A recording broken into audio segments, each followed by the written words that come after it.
चलो आज की कहानी सुनते हैं। आलस की कीमत। आलस की कीमत।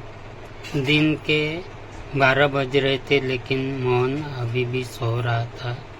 उसकी माँ गीता ने आवाज दी, उठ जा बेटा, देख सूरज सर पर चढ़ आया है, कब तक सोता रहेगा।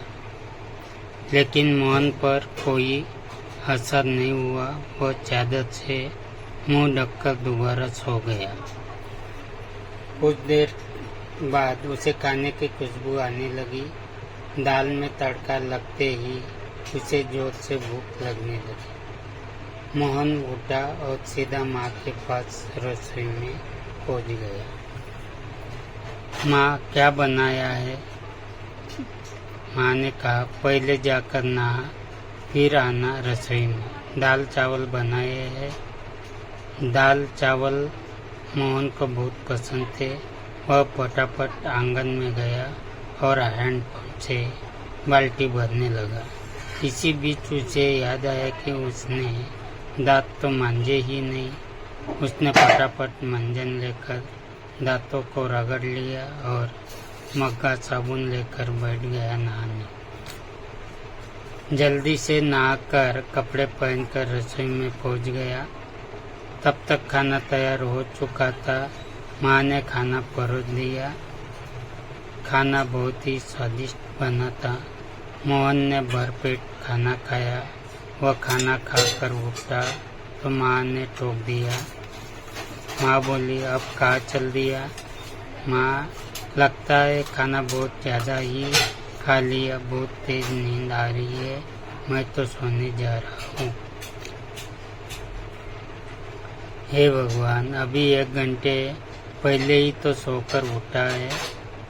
तुझे बस सारा दिन यही काम है, उठो, खाओ और सो जाओ। तुझे पता है तेरे पिता खेत में कितनी मेहनत करते हैं, तब हमें 2 वक्त की रोटी मिलती है। कुछ नहीं तो जाकर उनकी मदद ही कर दिया कर। उनके लिए खाना ले जा, मैं अभी तैयार कर रही हूँ। मोहन पर तो जैसे दुखों का पहाड़ टूट पड़ा।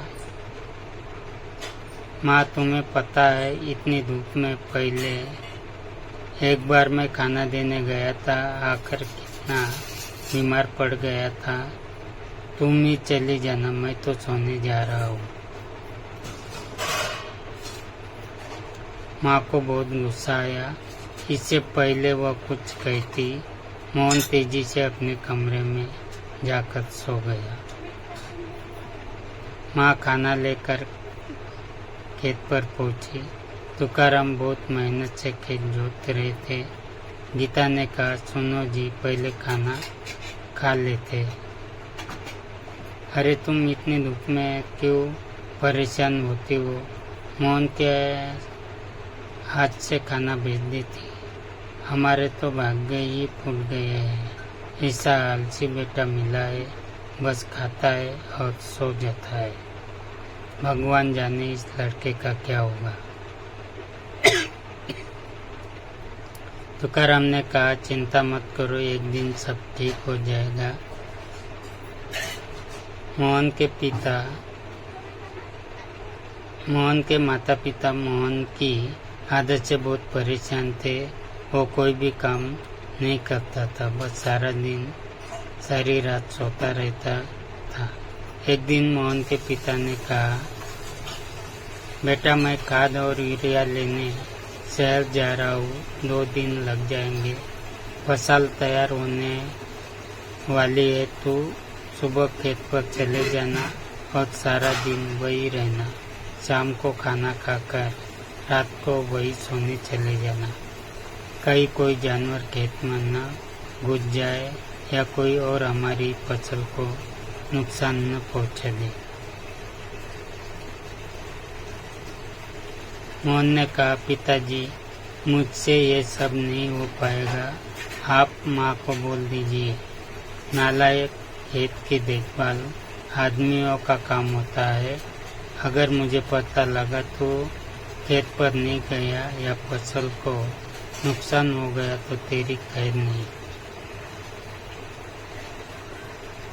मोहन डर गया। वो पिता के जाने के बाद माँ से बोला, माँ सुबह जगा देना, नहीं तो पता नहीं पिताजी क्या करेंगे। सुमित्रा मोहन को सुबह 4 बजे जगा देती है। मोहन हाथ में फावड़ा लेकर खेत में पहुंच जाता है। वहाँ जाकर देखता है चारों ओर ठंडी हवा चल रही है। वह एक पेड़ के नीचे बैठ जाता है।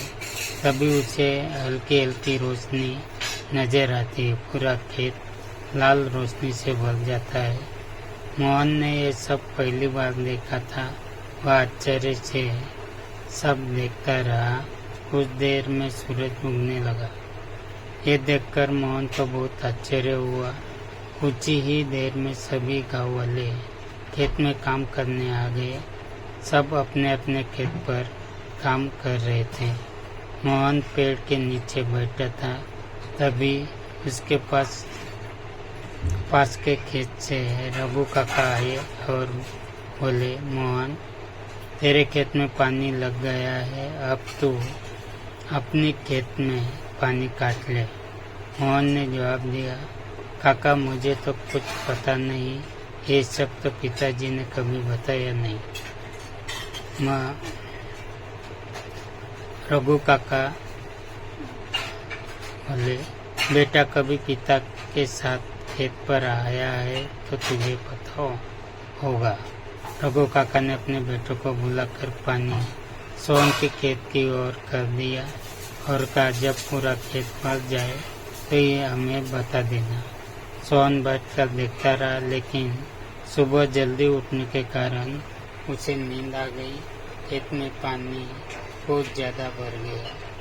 तब रघु काका दौड़ते हुए आए और खेत का हाल देखते हुए कहा, नालायक, यहाँ सोने आया था, अपने पिता की सारी मेहनत बर्बाद कर दी, सारी फसल नष्ट हो गई। मोहन हड़बड़ा कर उठा। उसका खेत पानी से लबालब भरा हुआ था। रघु काका ने जल्दी से पानी दूसरी ओर काटा, लेकिन तब तक बहुत देर हो चुकी थी। लगभग आधी फसल खराब हो चुकी थी। मोहन ने पूछा, काका अब कुछ नहीं हो सकता क्या?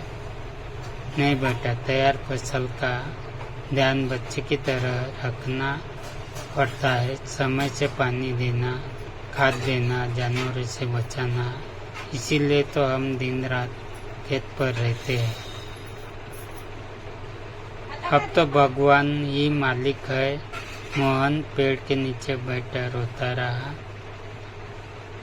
दोपहर को माँ खाना लेकर आई। उसे सब पता लगा तो उसने भी मोहन को बहुत डांटा।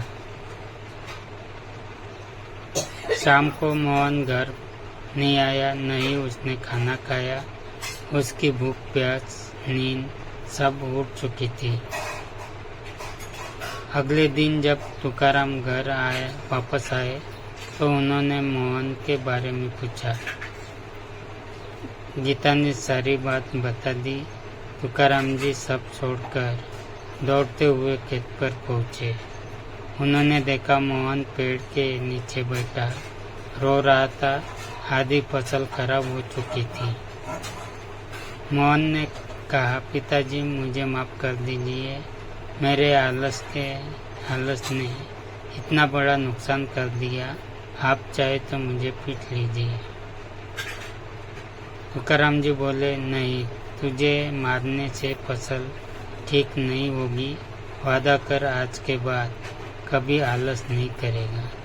चल अब घर चल, वही बात करेंगे। दोनों घर पर आ जाते हैं। मोहन की आंखों से अब भी आंसू बह रहे थे। माँ ने उसे खाना दिया, लेकिन उसने नहीं खाया और वह अपने कमरे में जाकर रोने लगा। जी अब क्या होगा, आधी फसल तो बर्बाद हो गई। तुकाराम जी कहते हैं, गीता, कोई घाटे का सौदा नहीं है। आधी फसल देकर अगर बेटा सुधर गया हो तो ये काफ़ी है।